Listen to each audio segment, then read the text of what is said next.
Hello, everybody, and welcome back to another episode of the Impact Farming Show. Today, we have the always amazing Michael Langemeier joining us again. How are you, Michael? Pretty good. Excellent. I'm happy to have you back. We're going to be talking about measuring optimism in agriculture and the survey results for May 2024. For those in the audience that may be tuning in for the first time, Michael is the Associate Director, Center for Commercial Agriculture and Professor, Department of Agricultural Economics, Purdue University. Michael, welcome. Why don't you tell our audience just a little bit about you and then we'll dive right in?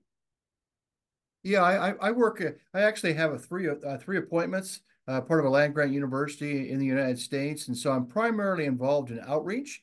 So giving presentations and writing material for farmers and agribusiness people, but I also teach a couple classes to undergraduates and do some research, all in the farm management area, broadly speaking.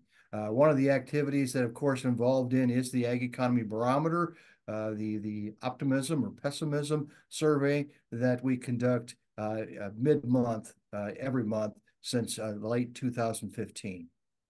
Okay, excellent. And that's what we're chatting about today. We're going to cover the May 2024 results. And it's been some time since we've chatted. So I'm curious where things are going to be.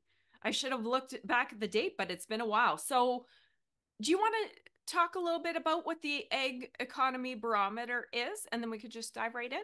Yes, the Ag Economy Barometer is really patterned after the Consumer Confidence Sentiment Index that's surveyed out of the University of Michigan every month. And so the first five questions involve sentiment. We ask usually around 20 to 30 questions, but the first five questions are related to sentiment. There's two questions that are more related to current conditions. We call that the index of current conditions. And then there's three questions that are more future oriented, and that makes up the index of future expectation. We put those five questions together and we get the Ag Economy Barometer. This survey gives us a chance to ask questions that are timely and on various topics. I know later on we're going to talk about energy and in particular solar panels. And so that's just an example of a question we ask periodically just to see what's on people's minds and see what they think about different policies and different practices. I like this survey. And I've said this in previous episodes. As farmers, it's a solitary career, right? You're by yourself, unless you're going to the coffee shop, getting in on the local gossip. You might not know what other people think and you get stuck in your bubble. So it's nice to hear what other farmers think, right? Yeah, and it's unbelievable when you look at the results, the difference in optimism and pessimism. Every month we report the average indices, but there's people that are very pessimistic every month, regardless of when you do the survey, and there's people that are really optimistic every month, and then everything in between. And so, like you say, it does give them kind of a reality check. If they're really pessimistic, it gives them some ideas. Was everybody Yeah. pessimistic in this environment? And similarly, if you were really optimistic, is this a time where everybody else is optimistic? And so it really does give them a chance to kind of gauge their thoughts, with thoughts throughout the United States. And that's pretty important to remember. This is for the entire U.S. We do exclude some commodities like fruit and vegetables is an example of that. But other than that, we have the primary crop and primary livestock enterprises included in terms of who receives the survey. And so I sometimes forget to mention that 20% of the people that are surveyed are primarily livestock. The other 80% are primarily crop. But we have a lot of producers that produce both, particularly as you go further west into the Great Plains. For example, you'll have cow-calf producers that also have a crop enterprise. And so there's a lot of mixed enterprises too. That makes sense. Okay, why don't we hop in? May 2024. What's the overall feeling, overall thoughts? Can you share with The us? index went up from April to May, and we think this is partly due to a little bit of strengthening in the corn prices in particular, but also soybean prices going from mid-April to mid-May. Now, if you look at the prices since mid-May, they've actually came back down. So we'll see what the June survey tells us. It could be more similar to the April survey. But having said that, I mean, even though the Ag Economy Barometer index did increase, it's still been relatively flat for the last 6 months. And the reason I think that it's been relatively flat is we can think about one of the questions that we ask on a monthly basis. What are your biggest concerns? And every single month, it seems like for quite a while now, going back beyond 6 months, this probably goes back 2 years. Every single month, they talk about low crop prices and high input costs. And so we know that you put those two together, and you're looking at some relatively low margins. And so until we see something different with respect to either one of those, I think the sentiment's going to be relatively low. That makes sense. High interest rates as well, too, Yeah, and from the high interest rates, we also ask that as part of the question too. That comes in third. But the high interest rates have a large impact, in particular when you talk about machinery and building investment. One of the questions related, basically saying, is this a good time or bad time to invest in machinery and buildings? And that index has been relatively low ever since interest rates started climbing about 2 years ago. And so overwhelmingly, the respondents are saying this is not a good time to invest in machinery. They do say that there's more machinery available on dealer lots. I mean, you drive around and there you see a lot more machinery than you did right after COVID. But they indicate that the prices are still relatively high, and then interest rates is also a negative factor when you take a look at buying machinery. interesting. A little off note, but still relevant because we all drive pickup trucks. After the pandemic, during the pandemic, you couldn't get them, right? There was no Yeah. inventory, things were shut down.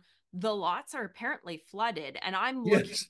right? And I'm Yeah. looking somewhere in the future to buy. I'm like, these prices are insane. But Yeah. somebody made a comment that the lots are flooded, so you can't help but wonder if some of these prices might come down. Anyways, side note. Yeah. That's what we wonder also about ag machinery. As the Yeah. lots get as the lots get more machines on there, you think at some point there might be some discounts. Well, and those dealers, they're dealing with the high interest rates or whatever their Yes, arrangements are. precisely. So, Yeah, they're also car yeah, pickup dealers would be the same way, but they're dealing with high interest rates too, and so all those machines that are on the lot is costing them more money than it did before interest rates increased. yeah, absolutely. Okay, so are there any things you want to go over here, or do you want to pop? My next one point to talk about is the indexes of current conditions and future expectations. Do you want to roll on to that one? Yeah, let's do Okay. that. Right now, and this varies over time in the life of the survey. Sometimes the index of current conditions is higher than the index of future expectations. Sometimes we see the reverse. Right now, the index of future expectations is quite a bit higher than the index of current conditions. And so what that tells us, obviously, is they think the current situation, and we can point back to their biggest concerns there, the current situation is not real good in terms of a net return standpoint, particularly for crop producers. And so we're picking that up. But there is more optimism long term. And so that's really interesting, and so they must think something's going to change long term. Maybe prices are a little stronger, input costs a little bit lower, or you could point to some of the things we're going to talk about here a little bit later, the carbon markets and the ability to lease land for solar panels. And so there's a lot of things moving pieces in agriculture right now, but something is telling them that the future looks brighter than the current situation. Interesting. Okay. And Farm. we see that clearly when you look at the two questions related to land values.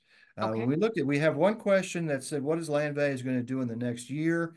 And there's a second question, what do you think land values are going to do in the next 5 years?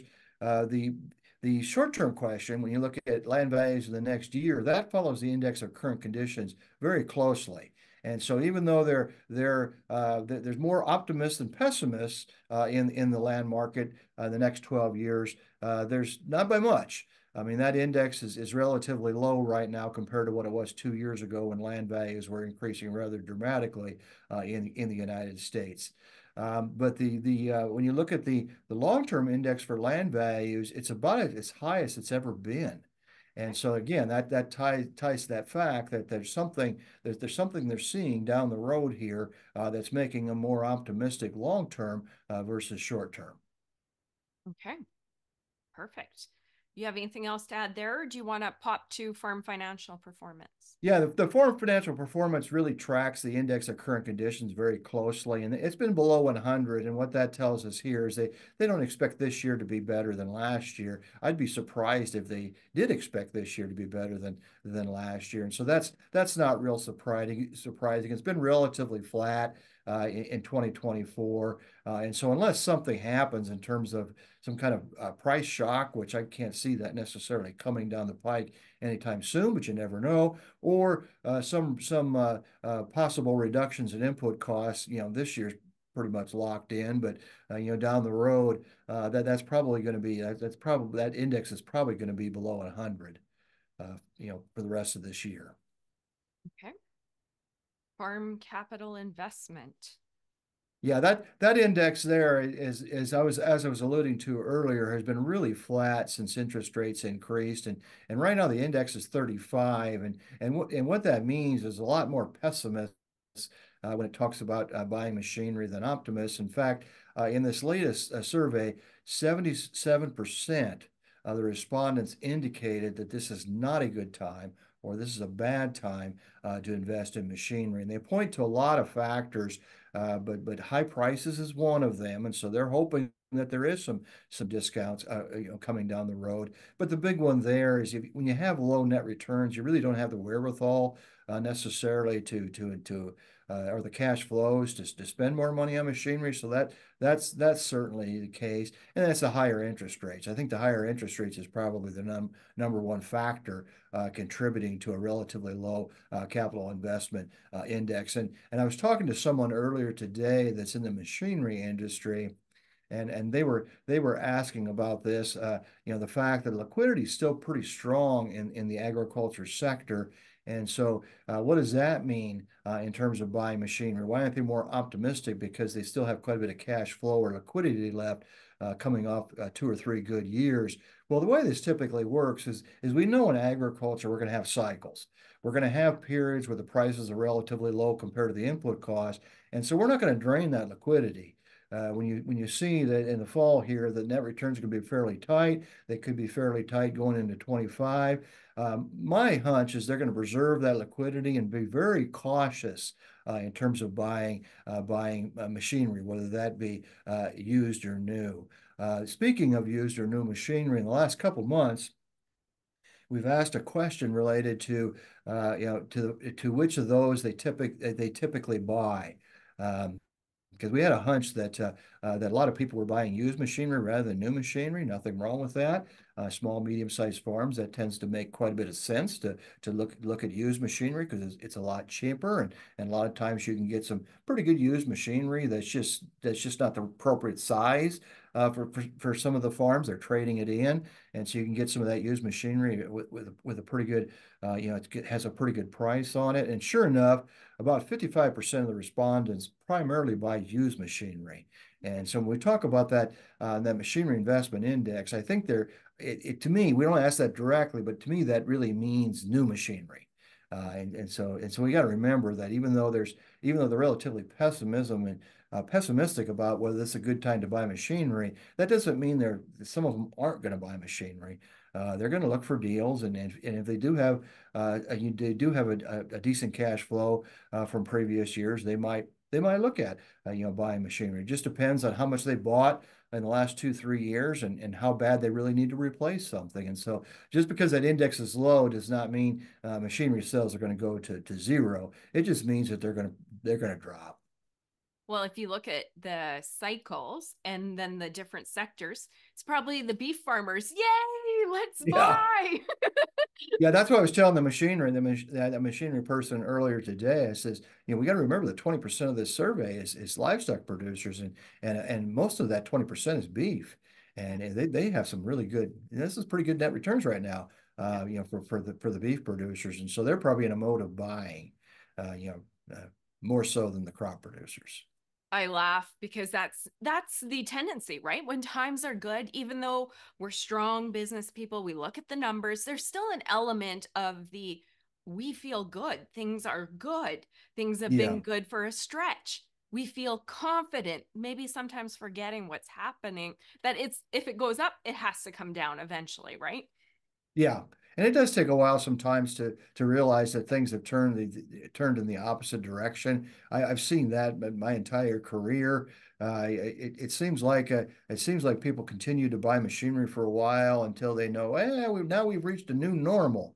And so in this case, now we've reached 450 corn. In the United States, and so now we got to be more cautious in terms of spending our cash flows because that could be the new normal for a while. Right. That makes sense. Okay, that was Farm Capital Investment Index. Okay, this next question I have for you, and I think this is the way you guys ask it in the survey. The primary reason now is a bad time to make large investments. Yeah, and that one's primarily well, right now. It's primarily been driven by high machinery prices and then high interest rates. So those are the two main things that they're attributing to this being a bad time. When you spin that around and say it is now a good time, they'll point to the fact that they still have some liquidity, coming off some pretty good years, and so they'll point to that as being a reason why this might be a good time. But like I said, overwhelmingly, the respondents say this is a bad time rather than a good time. Right. But again, we have to remember that when you're dealing with a survey like this, you've got people at all different stages of transitioning their operations. Some of these are exiting out of agriculture. Some of these are bringing on a young family member, and so that's going to make a lot of difference. If you're bringing on a young family member, you may need to buy some machinery, particularly if you expand relatively rapidly in response to bringing someone on board. And so we just got to remember here, there's a lot of diversity in optimism and pessimism, and there's good reasons for that. It's not just psychological that some people tend to be pessimists and some people tend to Right. be optimists. It really depends on where they're at in the life cycle of agriculture, whether they're kind of in an expansion mode or whether they're in kind of a let's wait and hold mode. We don't need to do anything until prices improve again. And so that's what makes agriculture so interesting is you've got it's not cookie cutter. Everybody's in a different situation, and so that really drive the results that we see, the diversity and the variability in the results that we see.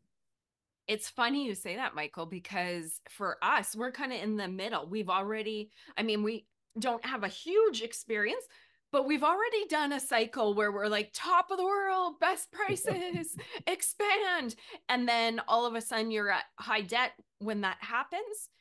I think you're smart to learn from that. So this Yeah, time, yes, we make some improvements, do what we need to do, but we're like, okay, here we are, chances are something's happening other than going up. Let's pay off some debt.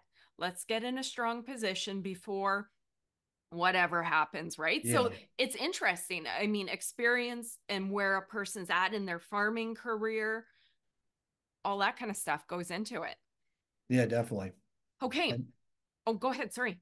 yeah, it also goes into the optimism goes into how aggressively you bid up cash rents and how aggressively you bid on land, That too. uh, we're doing another survey right now on land values. We expect them to be relatively flat in 24, but we'll have to wait and see here.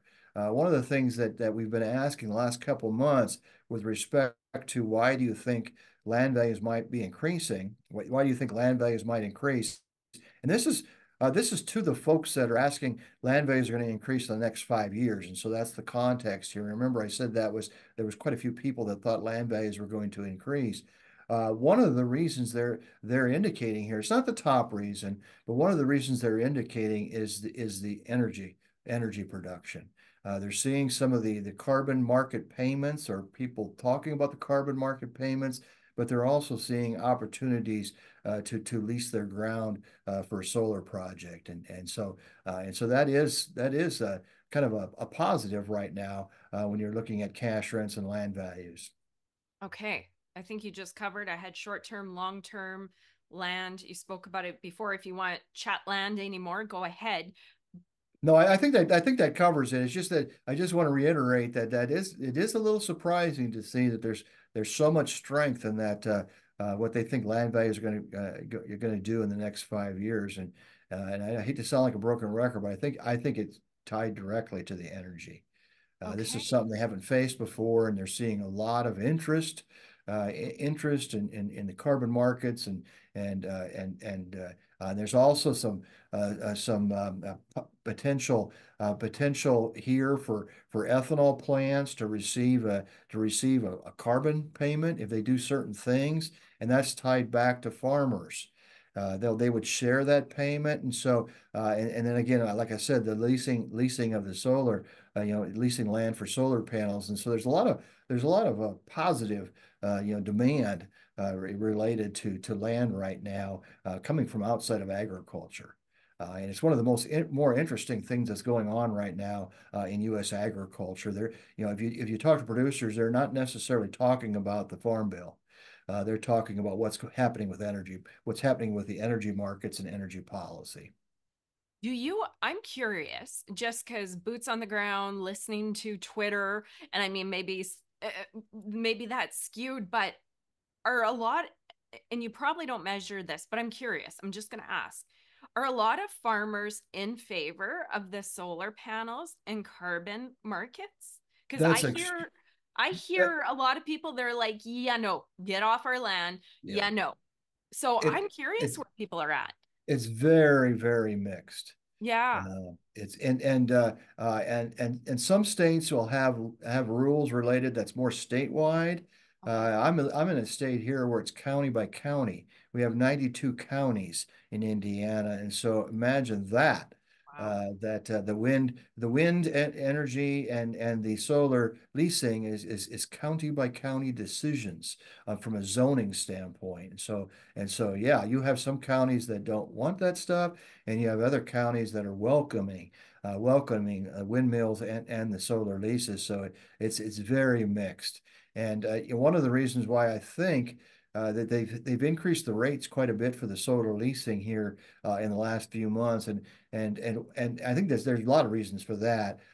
First of all, if they're really serious about increasing production from solar panels, they're going to have a lot of solar panels. And Yeah. so it seems like that's driving demand a little bit, but the rates are also increasing, and I think it has to do with this mixed reaction. To get some of this ground signed up, they're going to have to offer some pretty high rates, and I'll just give you a for instance here.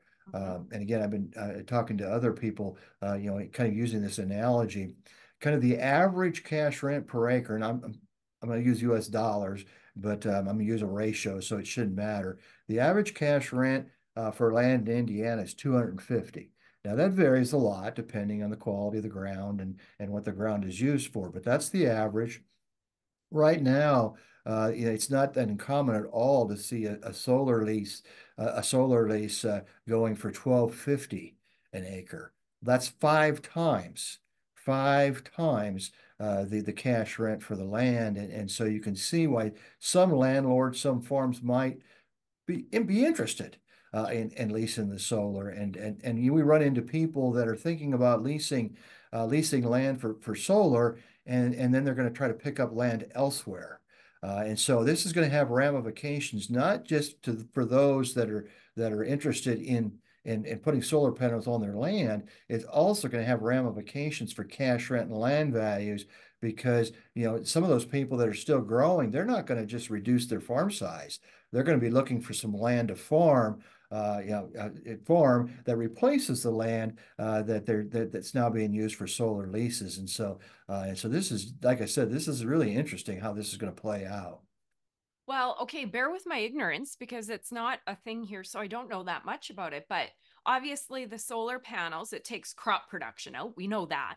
But how high are they? Well, no, I guess it kills the grass under. So it's out of production, No, right? they don't. It doesn't kill the grass. I mean, they're high enough so that it doesn't kill the grass. In fact, some people are looking at grazing sheep Yes, uh, that's what I on seen. that land. And Okay. I always, when I hear that, I always ask the question, how many sheep do we really need? And so I think that's going to be more That's limited than some people think, right. because the demand for sheep is just not that large Right. in the U.S. and nor for export. But it's certainly something to consider.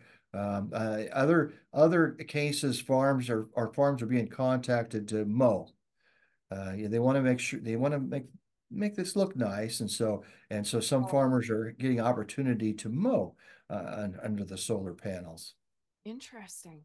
So Yeah. that's how they're going to control the grass is either mowing or using sheep or something like that. Okay.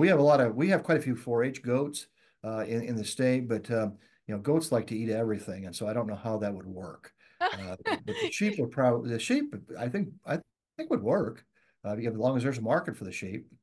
Oh my goodness. If they don't know that and they put goats, every single wire is going to get chewed. Yeah, Oh that's what I was thinking. oh, they're going to like jump up on the solar Oh, panels and they'd wreck them. smash them. They Oh, they'd wreck the solar panels. yeah, that'd be a disaster. I've heard bad things about goats. Yes, they don't like to Interesting. stay in fences, so yeah. Yeah, exactly.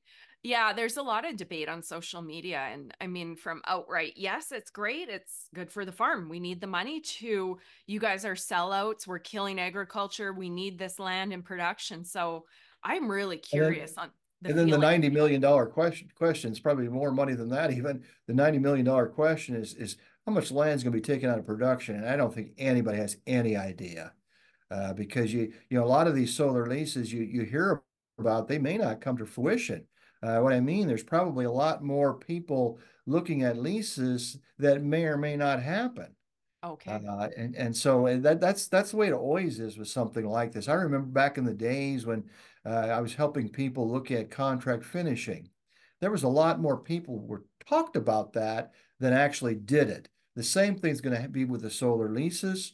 They're probably signing up or potentially signing up more people than they're actually going to have that land than they're actually going to use. And so that's how that works. I don't know if it varies across lease, but there's a time period, several years where they have to decide whether they're going to put the solar panels on, and during that time period, you get a minimal payment, but you don't get the big payment until it actually happens.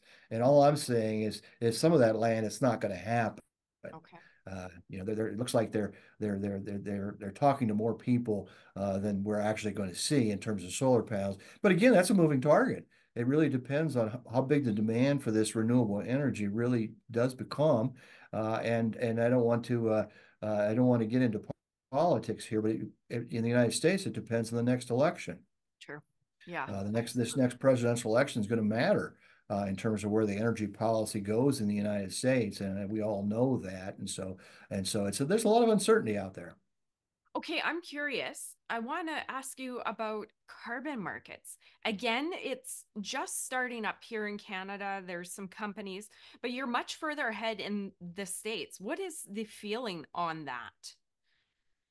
Farmers look at it as an opportunity. I mean, it's not something you're taking land out of production, you necessarily, and so it's an opportunity to receive some money for doing certain practices, and so a lot of the carbon leases or the carbon discussions have to do with adopting cover crops, incorporating cover crops into your crop mix, and or reducing tillage, going to no-till. And so those are the two things that producers typically have to look at and decide whether how much it's going to cost to do those, and whether the carbon payment's big enough in order to cover the costs of that.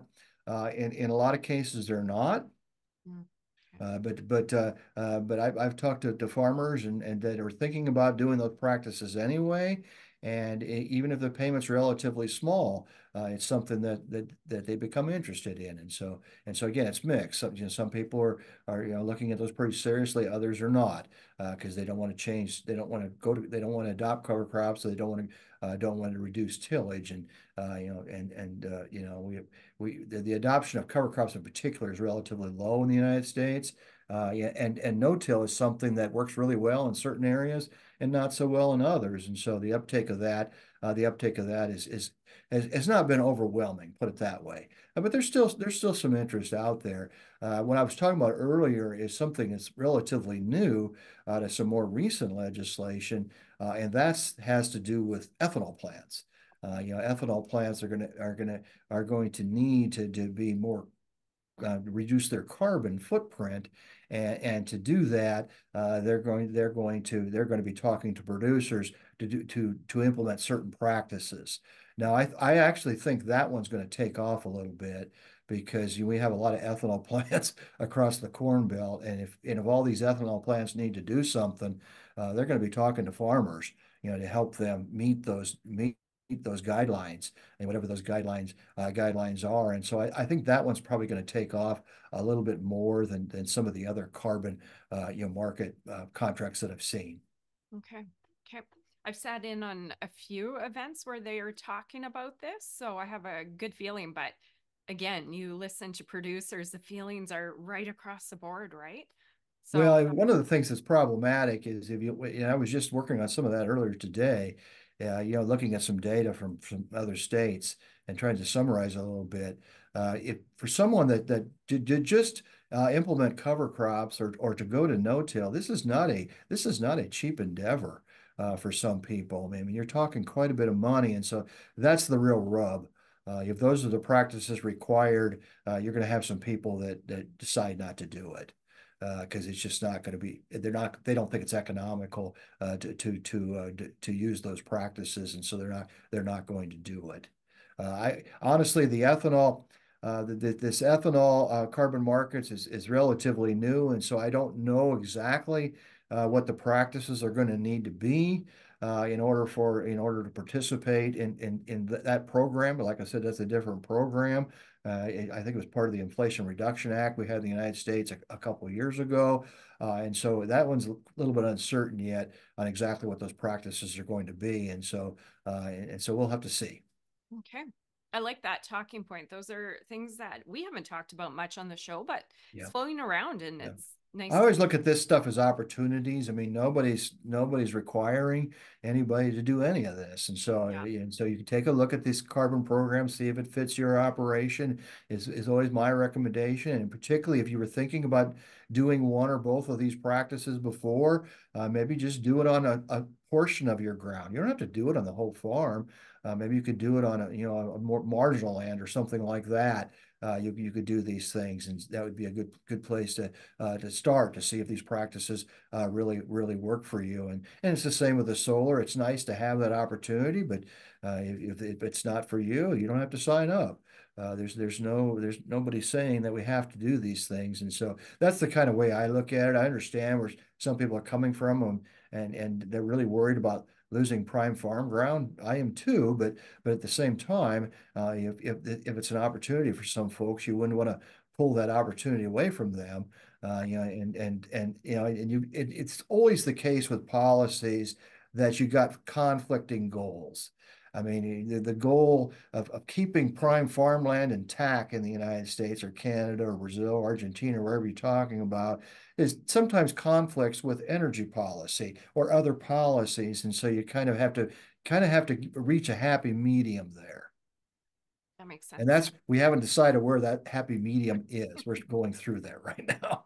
TBD, to be determined, Yeah, always. and because some people tell me, well, why are they so interested in solar panels in Indiana and Ohio? We've had a lot of interest in the Eastern Corn Belt here, and not Kansas. I spent a lot of years in Kansas. I'm not picking on Kansas, but Kansas has really low quality ground compared to us. That's not where the grid is. Mm, You're going to put solar panels and wind where the grid is, and the real reason we have interest is we've got some really large cities that are fairly close to us. Chicago is relatively close, to Indiana, obviously, and we have Indianapolis. That's a pretty large city, and Cincinnati, Cleveland. You've got several large cities in the area, and then we're also a lot closer to the eastern, all the population in Northeast United States, and so there's good reasons why they're interested in here, and from a farm perspective, my goodness, there's some of the best ground in the country they're looking at. Well, there's reasons why they're looking at ground here, rather than Kansas. That makes sense. Okay, that's a There's not great. many people live in western Kansas and western Nebraska, western South Dakota, and western North Dakota, so they're not going to put a lot of stuff there. Well, and then I see why people would say that. Put them over there because, Yeah, right? yeah. And Exactly. that's one of the reasons why the rates vary so much. Let's talk a little bit about the solar rates. 55% of the rates in our last survey were over $1,000 per acre, and I throw out that 1250 as being fairly typical, Wow. for where I'm sitting here today. But That's a year. there's That's a year. still 20% that are below 750. And so the question I always get, why is there some of those rates relatively low? Well, if it depends on where they're at. You need to bid more where the ground is worth more. Yeah. And so we're going to have higher bids. And also it has to do with the grid. If they want to place them where the big grids are. And so there's a lot of factors that go into the rates that they can offer. And my hunch is some of the lower rates are probably further west. But you look at $500 in Kansas, that's still a huge multiple of the cash rent. And so that's the point I wanted to make sure you understood and your audience understood is as you can see why these rates would be attractive to some people. They're multiples of the cash rent. 500 an acre a year. That could really add up. Wow. Yes. That Yeah. adds up. You're right. Yeah. If you're looking purely financial, why wouldn't you? Yeah. Right? It doesn't, it actually, it's a no-brainer. It's Yeah. either you just don't want to do it. Like Yeah. anything, right? We have the choice of how we use our land. Yeah. Yeah, and and some people they put together tracts of land so that the younger generation have a land base, and so they're very reluctant to do anything that's going to change that. You change that, we can always say that, well, you can lease that ground and you can pick up some ground in the area. Maybe not. We get that's true all over the world. There's some local regions where it's very difficult to rent additional ground or to buy additional ground. And so I can see why this is a little bit more complicated than just looking at the rental payments. Yeah, and I'm going back on my statement and thinking that through processing, but for yeah, a rent acre to acre, that's a no-brainer. Profitability overall on commodities, how you use the land is a different discussion. Yeah. Yeah. Okay. Yeah. My brain has to catch up, Michael. I Well, don't that's fine. I don't think about these things. And to be honest, maybe Ontario and maybe it's popping up, but anywhere I know people that farm, it's not a big conversation, either of them. Okay. Well, that was great. I loved that discussion. So, passing a farm bill. Do you want to touch on that? Yeah, we did ask. I actually looked here. We did ask a question in May. I thought it was in April. We actually asked in May, and just like me, I would be in this camp. Two-thirds of the people say it's highly unlikely that we'll pass anything this year. Um, I'm surprised there was a third thought we would. And I think the reason why there was a third is there has been some discussion of what might be in the farm bill, but it's always the case. Here I'm probably showing my age a little bit, but it's always the case that it's very difficult to get legislation done before a major presidential election. Right. And so I just don't see it happening because of that. They had that window. If they couldn't get it done early this year, it just wasn't going to happen. So I still stick to that statement. That's what I was thinking back in January. They didn't get it done. And so now it becomes next to impossible to get something like that done, before the election. And there's always contention here between the political parties because one party wants to spend quite a bit of money, obviously, on conservation and farm payments. The other group wants to make sure that we're not cutting food stamps. And in the United States, those are together in the same farm bill. Oh, okay. But that's a good thing because that you have a critical mass of people that are interested in these topics. And Absolutely. there's always discussion in the United States. Well, we should get the food stamps in a separate program. In my mind, that would be a huge mistake because by putting people that are interested in the food stamps Yep. with the people that are interested in farm government payments and crop insurance and those kinds of things, you got a critical mass to actually pass legislation. Yeah. So it actually makes it easier, believe it or not. But it does That makes take a sense. lot of negotiation between the parties and to try to meet the budget guidelines and not cut too deeply on either side, on the farm side or the food stamp side. Well, by putting them separate, you would make them at war for dollars, Yes, wouldn't you? yes. The, Yeah. the food stamp would have more trouble passing, and the farm bill would have a lot more trouble passing. Okay. So Clever. putting them together makes a lot of sense. And then the But I had farm. a mentor when I first started my career, and he would always talk about that. And so that's one of the things I always remembered him saying is never separate those. And so, Interesting. Huh. Clever. Thanks for sharing but that. when we talk to people in the Ag Economy Barometer about government programs, is is it's not as big a concern as some of the other things I've been talking about, simply because they really haven't had very big payments the last 2, 3 years. Uh, you know, once you got there was a lot of payments with COVID, Yeah. and there was a lot of payments when we were in a trade war with China back in 17, 18. And so there's pretty sizable payments, but the last couple of years there really hasn't been. And so I think it's a little bit out of people's minds because of that. And so when you ask them about different importance of different policies, they talk about energy policy being very important. They also talk about crop insurance. I mean, we love crop insurance in the United States, and so that one they always are very supportive of. Well, and like you said, anything happening before the election, wouldn't everybody's interest maybe go a little bit just higher? Who's Yeah, going to be instead of yeah, down here in the nitty gritty because we yeah, have years? yeah. It's everybody's like, what's going to happen? Yeah, I think there'll be a lot more people that are worried about this issue after the election, Yeah. regardless of who gets elected. Yeah. They'll say, well, now it's time to pass legislation. Let's get to it. Okay.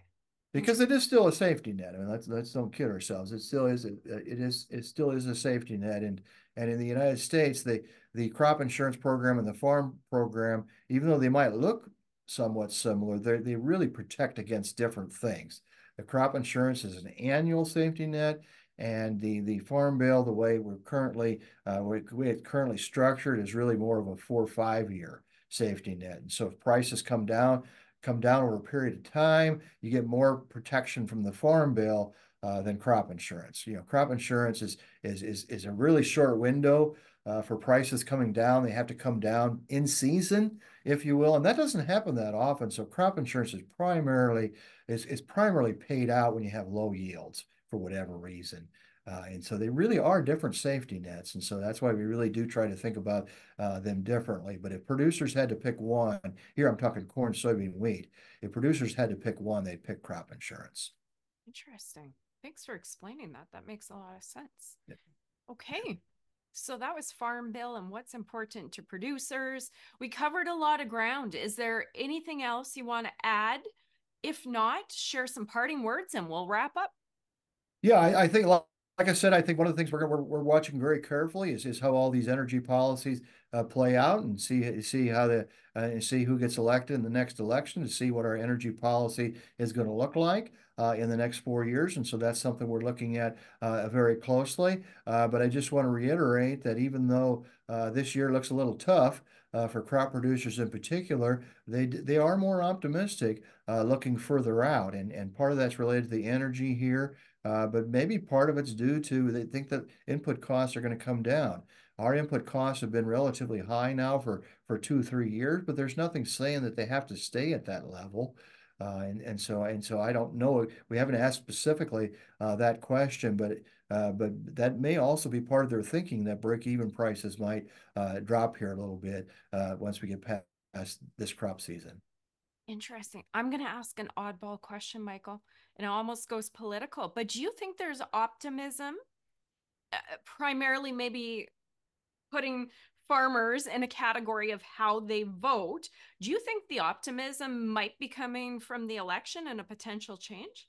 Do you think? It's possible, but you have to remember whether you have to remember that there's probably a portion. We never asked this question on purpose. The consumer sentiment index does, but we want to stay away from that. Yeah. We want to stay away from Sorry. that topic. But there's probably some producers that think Trump's going to win, and that's changing their sentiment. There's probably producers that think Biden's going to win, and that's changing their sentiment. That's probably the way to think about that. And so it's impacting sentiment, but we really don't delve into that, how it's impacting sentiment. But we will look for, and we saw this when Trump was elected in 2016, there was an increase in sentiment. We will look for that. We will, if Trump is reelected in the U.S., we will we'll pay close attention to what happens to the index right after he gets elected and ask some general questions related to why that might be the case. We'll also do that if Biden gets elected. Yeah. We'll ask questions like, what do you think tax policy is going to look like the next 4 years? What do you think regulatory policy? And so that's the kind of way we do that without asking specifics. We ask about where they think policy is heading under the new president. So we'll ask that regardless. In addition to look at whether we get a bump in sentiment if Trump is reelected, because we did in 16. Okay. It was pretty obvious that there was a bump in sentiment after he got elected in 16. And opening a bit of can of worms there, but it's almost impossible to discuss anything nowadays without a political component. And just again, following conversations online, you hear we're both due for a change in some people's opinion, and others want the same. So you can't help but wonder how that affects people's outlook. But you're right, it's on both Well, it sides. certainly does. I mean, Yeah. there's no doubt about it. It's impacting their sentiment. We just purposely don't try to figure out how. You don't ask them how they vote. Yeah, we're not going to ask that. No. And even when we get into a topic that might be a little bit of a red flag in the agriculture community, I'll just throw one out here is will we ask questions about changing weather patterns? Notice how I phrase that. We don't ask questions related to climate change. You don't want to use words and questions that might trigger a response, Yep. right, wrong, or indifferent. And so we're very careful on how we word questions. And even though we'll have questions that are related to policy, we always try to keep them fairly general. So that because if you get somebody's dander up, they won't answer the questions. Yeah. And so we purposely try not to do that, so they're comfortable asking the questions. Okay, I'll put those worms back in the can, Michael. I'm shutting it. I'll shut that One question can. we did ask, for quite a while, and just gives an example that of a policy question that we did ask, was during COVID. We asked how many people were vaccinated, Oh, and they didn't seem to have too much trouble with that one. okay. And so once in a while, we'll do something like that because sometimes we want to ask questions that are also being asked of the non-ag population just to compare. And in Right. that one, actually, the percent that chose not to be vaccinated was very similar in our survey than it was in the non-ag surveys. Interesting, eh? I sure miss on that note, And shoving and the inflation too. I mean, when we right, ask about inflation, it's very consistent. And I always tell Jim, the person I work with on this Ag Economy Barometer, says we got to remember that farmers are also consumers. right. And so when they go to the grocery store, they see the same thing that I do. Yeah. Prices that went up. And so why would you expect them to necessarily view things differently? differently than consumers. And it depends on the topic, obviously. Obviously they're going to have different opinions about energy policy and some of those kind. We're a very capital intensive business, and so obviously Fed policy matters a lot to agriculture, whereas the general consumer, if they're not buying a home, it probably doesn't have that much impact. Right. I sure do miss the days, as a side note, where politics and everything wasn't so explosive. It wasn't that long ago. It really Yeah, no, it wasn't. wasn't that long ago, and it just seems like it seems like in this country, once we got to about 50-50, it got so contentious. Okay. If one side was larger than the other side, it wouldn't be near as contentious. Yeah. But when it switches, the Congress switches. In the U.S. can switch every 2 years, and so it makes it so contentious because of that, because it's such a similar size group Yeah. that's on this side versus that side. And that's a lot of voices with social media. Yeah, yeah, and then Well, the social media, I think, totally. flames, Totally. creates a flame. Absolutely. Absolutely. Well, I can't solve all the world's problems, but we gave a great session today and you delivered some wonderful information. Thank you. I You think bet. parting words, if people want to learn more, how can they find the survey? Yeah, definitely. Probably the best place to find the survey along with the other stuff that we do is just check out the website for the Center for Commercial Agriculture. If you type that into your search engine, it should bring up. I mean, I haven't run across any centers that are named that, named the same as ours, and so that's probably the best way to find it. The Ag Economy Barometer hangs on its own website, so you can find it directly by typing in Ag Economy Barometer. But I would rather people go to the Center for Commercial Agriculture. They can see some of the other things we talk about. If you're interested, for example, in just how the U.S. Farm economy is doing, we do podcasts where we talk about various topics, and so they can tune into those too. Wonderful. I'll put that link in the show notes too. Michael, thank you. This was a great conversation. I really appreciate you sharing as you always do. Thank you. Glad to do it. Take care. Wonderful. You guys in the audience, if you love this episode as much as I did, like it, share it, get it out there, and we'll see you next week. Bye bye.